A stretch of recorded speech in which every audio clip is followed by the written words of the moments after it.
Guys এখন দুপুরবেলা হয়ে গেছে, আমরা খেয়ে দিয়ে এখন ছাদে এসেছি। আর একটু আগে একজন লোক এসেছিল ফুলের চারা বিক্রি করতে, তো একটা গোলাপ ফুলের চারা কিনেছি। আর মা আগে দুটো গাঁদা ফুলের চারা দিয়ে গেছিলো, ওটা বড় হয়েছিল, তার মধ্যে একটা হলুদ যে গাঁদা ফুল ছিল ওই ফুলের গাছটা মরে গেছে, তাই ওই গাছটাকে তুলে বর ওই গোলাপ ফুলের গাছটা বসাচ্ছে। চলো তোমাদেরকে দেখাই। তো এই যে এইটা হচ্ছে অরেঞ্জ গাঁদা ফুলের গাছটা, এইটা বেঁচে আছে। আর ওইটা হচ্ছে হলুদটা ছিল, হলুদটা মরে গেছে। আর এই যে এই গোলাপ ফুলের চারাটা আমি কিনেছি 20 টাকা দিয়ে কিনেছি, বাড়ি চলে যাচ্ছিল 30 টাকা বলছিল, 20 টাকা দিয়ে কিনেছি।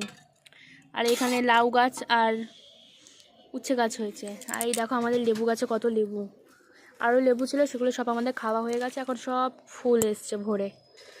এই যে লেবু ভর্তি, এই লেবুটা বড় ভালো হয় আর কি লেবুটা। আর এই যে এখানে বসে রয়েছে, টাটা করে দাও।